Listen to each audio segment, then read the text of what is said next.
everybody. Today we're going to be working on the function grapher, and here are some things that we can do.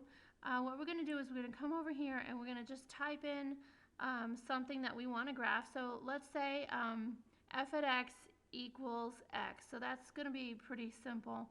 What do you think is going to happen? That really means y equals x. So for every value of y, the x value is going to be the same. Let's try it. Okay, there it is. We can see it. So for every one we go over, we go up one. And this is that line of symmetry. Let's reset and do another graph. Let's try something a little bit different. Let's try f at x equals x, and this time we're going to do plus 2 and see what that's going to look like. I think it's still going to be a line because we don't have any x squareds in there. But it's going to be a little bit different. What do you think that plus 2 is going to do to the graph? Let's see. Okay, well, do you see what happened?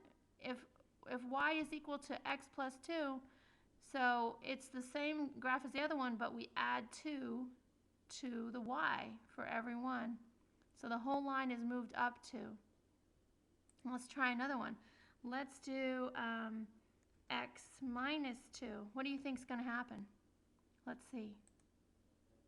See, it went down 2. Now let's try some squared functions. So let's try x, and now what we want to do is we want to hit the shift key and put that little caret in there, because that's going to mean that the next character we put in is going to be an exponent. So we're just going to say f at x equals x squared. That's what that means right there. And let's see, what do you think is going to happen when we square the x? Oh, and there we have it. See, we haven't done anything else. We haven't, done plus 1x or minus 3. Let's try minus 3. Let's see what happens. We'll do this function minus 3. What do you think is going to happen? Let's find out. Okay, you see the minus 3 kicked in right there. And now let's try putting in another x in here. So let's do plus x and then plus 3. See what happens.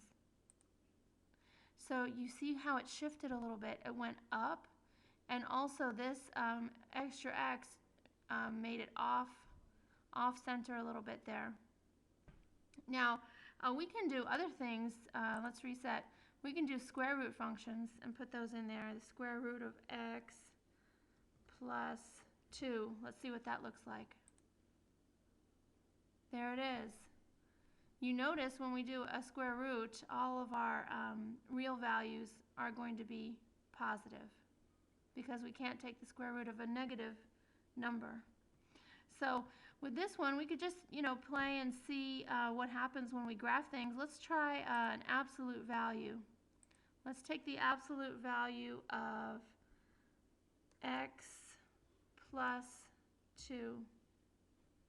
What do you think that's going to be? Now, absolute value, what does that mean? It means that whatever happens inside, whether x is negative or positive, the y is always going to be what? If we're taking absolute value, it's always going to be positive. So let's go ahead and graph that. And that's what it looks like. We have that V kind of graph. So these are some things you can do with the function graph, or just explore and see what happens. Another thing that we can do is try some of these fractions, or some exponents with fractions. And so go ahead and play with that and have fun. See you next time. Bye-bye.